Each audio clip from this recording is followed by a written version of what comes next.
Terminamos o nosso estudo de Gálatas e agora eu vou fornecer para vocês um esboço final da epístola. O que é isso? É uma visão geral da epístola de Paulo aos Gálatas, uma espécie de tabela dividida nos 6 capítulos, e em cada um dos 6 capítulos eu destaquei os assuntos para que apenas olhando essa tabela você consiga se lembrar de tudo que nós tratamos nos nossos estudos. Procure dar uma verificada nas informações aqui toda vez que você tiver um tempinho livre e assim procure repassar mentalmente o conteúdo de cada um desses tópicos. Eu vou explicar como você deve fazer isso e depois você faça sozinho quando tiver oportunidade. Vamos lá. Capítulo 1, se você estiver com a Bíblia aberta, você vai ver que Paulo começa se apresentando como apóstolo, ou seja, ele já começa a epístola já com os 2 pés na porta, querendo dizer com isso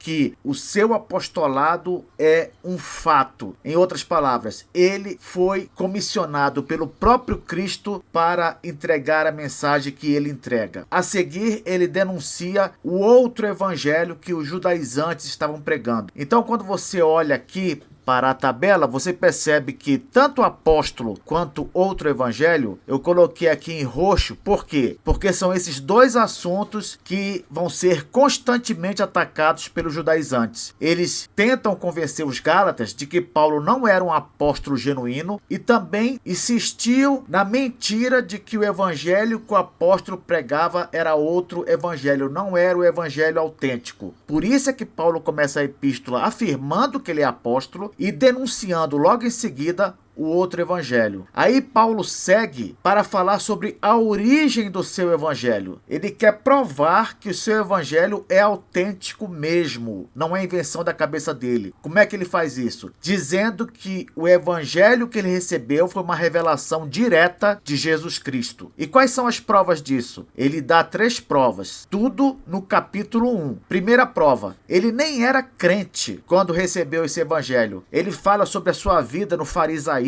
antes de se tornar um cristão. Ele conta como ele perseguia os crentes, como ele era completamente inimigo da igreja, e isso para ele é uma prova de que o evangelho não poderia ter saído de sua cabeça, porque nem crente ele era. A segunda prova que ele apresenta, ainda no capítulo 1, é que depois da conversão dele, depois de ter se tornado um cristão, ele não foi aprender com ninguém sobre esse evangelho que ele pregava. Não foi aprender com nenhum homem. Tanto é que ele vai dizer que foi para a Arábia, onde provavelmente ele recebeu o seu evangelho da boca do próprio Cristo, ali no deserto da Arábia. Diz ainda que só 3 anos depois é que ele falou com os apóstolos Pedro e Tiago. Essa seria a segunda prova de que o evangelho não veio da mente dele.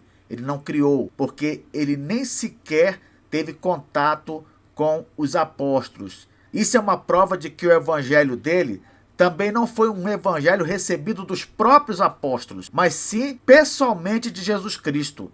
Assim como Cristo entregou o evangelho para os 12 apóstolos, da mesma forma ele entregou o evangelho para Paulo. Paulo não o aprendeu de outro apóstolo. Por isso que ele diz que só 3 anos depois de sua conversão é que ele falou com os apóstolos Pedro e Tiago. A terceira prova de que o evangelho dele era um evangelho autêntico é porque depois que ele teve um contato breve com os apóstolos Pedro e Tiago, ele foi embora para sua terra natal, lá em Tarso, na Cilícia. Então, toda vez que você for olhar para o capítulo 1, você vai repassar essas informações, que Paulo começa se apresentando como apóstolo e denunciando outro evangelho, porque os judaizantes trabalhavam em cima dessas 2 coisas, isto é, que Paulo não era apóstolo e que seu evangelho não era verdadeiro. A seguir, você vai lembrar que no capítulo 1, Paulo dá 3 provas de que o seu evangelho era autêntico. Seguindo para o capítulo 2, o apóstolo Paulo informa que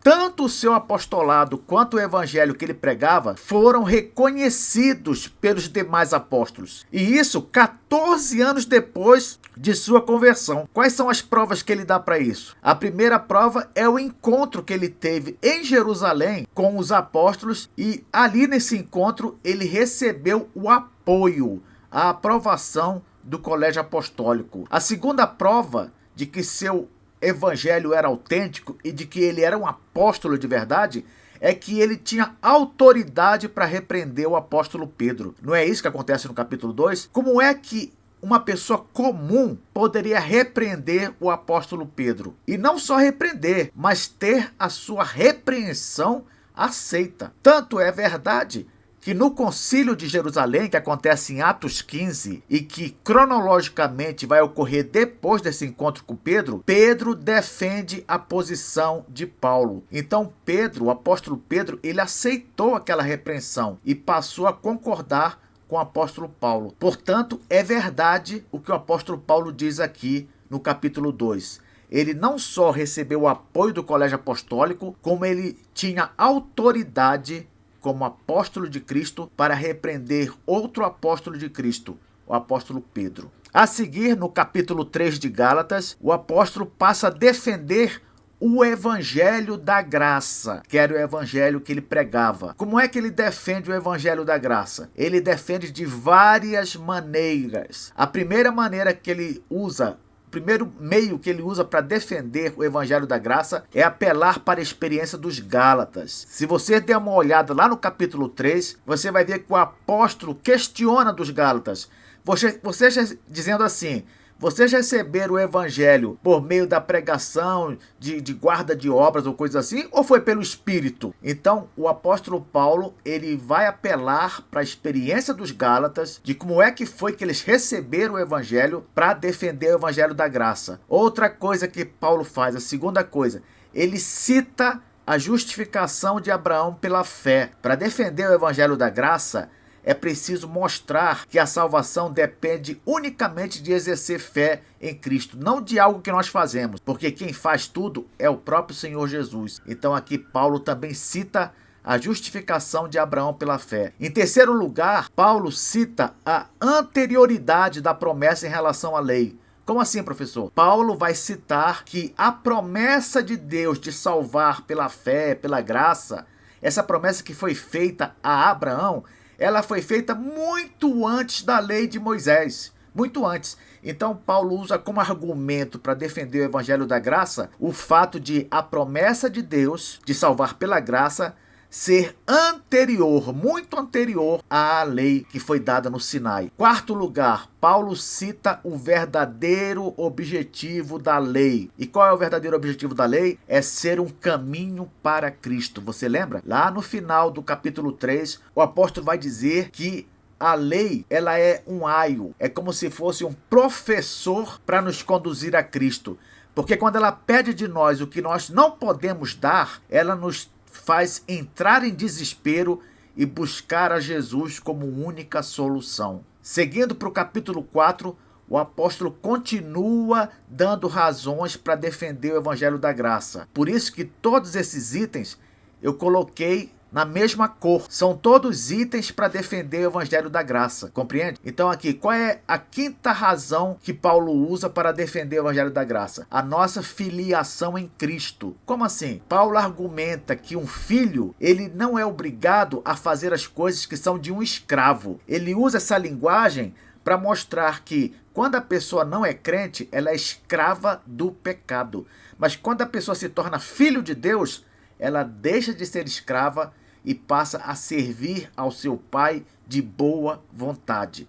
Então, o quinto argumento de Paulo aqui para defender o evangelho da graça é a nossa filiação em Cristo. O sexto argumento do apóstolo para defender o evangelho da graça é revelar que a guarda de obras não passa de guarda de rudimentos fracos e pobres. Que afirmação forte, hein? Paulo diz no capítulo 4, como segundo argumento para defender o evangelho da graça, que a guarda de obras não passa da guarda de rudimentos fracos e pobres. Observar a lei não leva a nada em termos de salvação. É isso que ele quer dizer. A guarda de obras não são suficientes para salvar alguém. Por isso que ele chama essas obras que eles procuravam guardar, que os judaizantes procuravam guardar, ele chama de rudimentos fracos e pobres. Aí segue uma pausa onde Paulo desabafa. Ele fala de sua perplexidade com respeito à atitude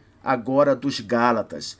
ele lembra, num certo saudosismo, o momento em que conheceu os Gálatas, quando os Gálatas estavam dispostos até mesmo a arrancar os seus olhos para dar para o apóstolo. Eu não tenho falado aqui que o apóstolo Paulo, ele provavelmente teve um problema na vista. Então, quando ele chegou a conhecer os Gálatas ficaram tão preocupados com o apóstolo que chegaram a oferecer os próprios olhos para ele enxergar. E agora estavam agindo como inimigos do apóstolo. Por isso é que Paulo expressa aqui, nessa pausa, a sua perplexidade. Mas logo em seguida, ele se recupera e prossegue, dando mais uma razão para defender o evangelho da graça. Como é que ele faz isso? Ele usa de uma alegoria, ele usa de uma história com pessoas reais que ilustram verdades espirituais. Ele usa a história de Sara e Agar, que foram mulheres de Abraão. Ele mostra lá que Sara,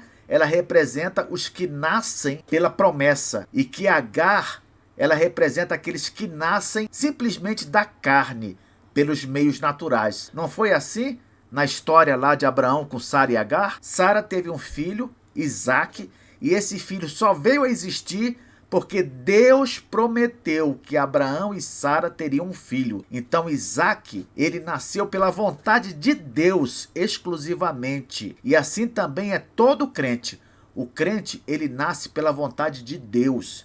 Ele não nasce por meios humanos. Ismael, filho de Agar, ele simboliza todos aqueles que nascem de forma natural. Não nascem do Espírito, não nascem de forma sobrenatural pela ação regeneradora do Espírito Santo. Não, Paulo usa isso aqui para ensinar que o evangelho da graça tem a ver com a escolha soberana de Deus para que uma pessoa se torne um crente. Seguindo para o capítulo 5, o apóstolo termina dando o seu oitavo argumento em defesa do evangelho da graça. E como é que ele termina? Ele argumenta dando um ultimato. Ele diz que se alguém opta por observância de lei, perdeu completamente o vínculo com Cristo. Por isso que ele fala, ou a lei ou Cristo. Essa é a sua última argumentação em defesa do evangelho da graça. A seguir, ainda no capítulo 5, o apóstolo começa a explicar que tipo de obediência os crentes devem prestar a Deus. Por que ele faz isso? Porque ele vem demonstrando toda a epístola que nós não precisamos de obras para sermos salvos. Não precisamos. Mas a pergunta que vem diante disso é a seguinte: se o cristão não precisa prestar obras para ser salvo, para que ele vai prestar obras a Deus então? E aí Paulo passa a responder isso no capítulo 5, ele passa a explicar isso para os Gálatas. Por isso que eu coloquei agora essa cor azul, e o azul continua aqui também. Por quê? Porque está tudo relacionado à nova obediência que a pessoa passa a prestar a Deus quando ela se torna um crente. Como é que Paulo explica isso então? Ele diz que o crente, aquele que já é salvo em Cristo, ele obedece primeiro pelo amor ao próximo. Você lembra do texto? Aqui no capítulo 5, quando ele fala lá sobre amar ao próximo como a si mesmo, que essa é a lei que nós temos que seguir agora, a lei de Cristo. Pois bem, o crente, ele continua obedecendo a lei, mas não para ser salvo, porque ele já foi salvo pela fé. Ele continua obedecendo a lei, primeiro, pelo amor que ele sente ao próximo. Outro motivo também para o crente obedecer, porque o crente de verdade, ele procura andar no Espírito Santo, demonstrando o fruto desse Espírito. Inclusive aqui Paulo aproveita e contrasta as obras da carne com o fruto do Espírito. Por isso é que no capítulo 6, Paulo começa com conselhos gerais, exortando, mandando os crentes da Galácia fazerem algumas coisas. Por quê? Porque depois de explicar que o crente tem que continuar obedecendo, mas não para ser salvo, e sim por amor, porque anda no Espírito, porque produz o fruto do Espírito, agora Paulo então sente mais liberdade para exortar os crentes da Galácia à obediência. Olha o que ele fala aqui: ajudem nas cargas uns dos outros, carreguem a sua própria carga, lembrem da lei da colheita. Lembra da lei da colheita? De Deus não se zomba, aquilo que o homem semear, isso ceifará. Lembrar também de continuar sustentando os pastores e ajudar principalmente aos da família da fé. Todas essas ordens que Paulo dá aqui, ele dá amparado por essa explicação que ele deu no capítulo 5, de que o crente deve continuar obedecendo, mesmo não sendo para ser salvo. Continuando aqui no capítulo 6, Paulo dá outra pausa para fazer um apelo emocional. É aquele momento que ele diz: vede com que grandes letras vos escrevo, não é? Ele quer lembrar os Gálatas do seu problema de vista e dizer que, mesmo tendo problema de vista, ele se esforça para escrever de próprio punho para mostrar a sua preocupação com respeito aos Gálatas e também a importância que os Gálatas tinham para ele. Por isso que ele dá essa pausa aqui para fazer esse apelo emocional. Por fim, Paulo resolve no capítulo 6, já no final, também desmascarar os judaizantes. Como é que Paulo faz isso, professor? Ele faz isso revelando para os crentes da Galácia que os judaizantes tinham medo da perseguição dos judeus não crentes. Por isso é que os judaizantes não queriam saber da cruz de Cristo e da graça que há na cruz de Cristo. Por quê? Porque no fundo, eles tinham medo de serem perseguidos pelos judeus não convertidos. Se eles se tornassem crentes realmente, de verdade, aquele crente que só é salvo pela fé em Jesus, baseado na graça de Cristo, se os judaizantes fossem crentes de verdade, aquele crente que confia unicamente no sacrifício de Cristo na cruz do Calvário, que confia na graça de nosso Senhor, eles jamais teriam medo dos judeus não convertidos. Mas eles tinham medo de ser perseguidos por esses judeus. Paulo, ao contrário, que era um crente de verdade, um judeu e crente de verdade, ele não se importava com isso, não se importava com o que os judeus não crentes pensavam. Tanto é que esse judeu étnico, judeu raça, vivia perseguindo o apóstolo. E ele continuava o trabalho dele, mas os judaizantes não. Os judaizantes tinham medo dos seus compatriotas. Outra coisa também que Paulo diz para desmascarar os judaizantes. Ele revela que os judaizantes, com certeza, não obedeciam à lei perfeitamente. E por que Paulo pôde afirmar isso?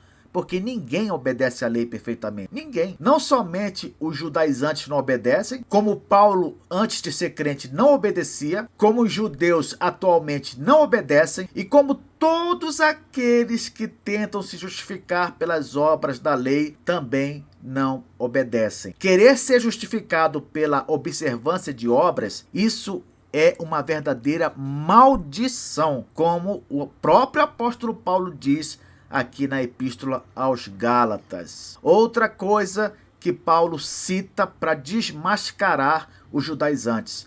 Ele revela que eles queriam se gabar em cima dos Gálatas. Se gabar em cima da marca da circuncisão que alguns Gálatas estavam fazendo. Como assim? Aqueles judaizantes, eles chegavam para os judeus que não eram crentes ainda e ficavam se gabando. Nós conseguimos convencer aqueles gentios lá da Galácia a se circuncidarem. Nós conseguimos fazer isso. Ficavam se gabando em cima dessa proeza que, na verdade, não significava nada em termos de salvação. Caminhando para o final, o apóstolo faz uma comparação entre a marca da circuncisão, que foi um dos assuntos mais debatidos na epístola, com as marcas que ele mesmo, o apóstolo Paulo, trazia no corpo. Por isso que eu coloquei esses dois assuntos na cor verde. Aqui nesse primeiro momento, Paulo critica a marca da circuncisão, revelando que ter marca ou não ter marca não é o mais importante. O mais importante é ser nova criatura. E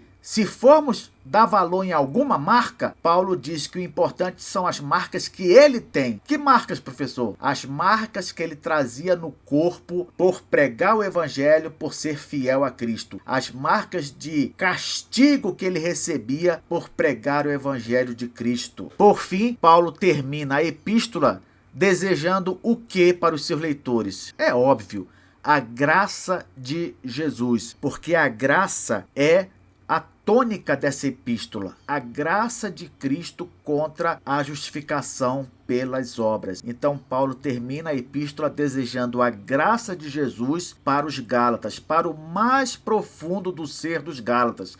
Por isso que ele diz, a graça de Jesus seja com o vosso espírito, que os Gálatas, assim como todos os crentes, entendam que o mais importante é termos dentro de nós, no nosso coração, na nossa vida, na nossa mente, a verdade de que a graça de Cristo nos basta. Portanto, toda vez que você for querer recapitular os assuntos, os temas da Epístola de Paulo aos Gálatas, venha a essa tabela aqui, olhe ponto por ponto, relembre o conteúdo de cada ponto. Se estiver difícil de relembrar, vá até a epístola na sua Bíblia, leia o trecho de novo e faça isso continuamente. Depois de um mês, você vai ficar impressionado com a sua memorização dos assuntos da Epístola aos Gálatas.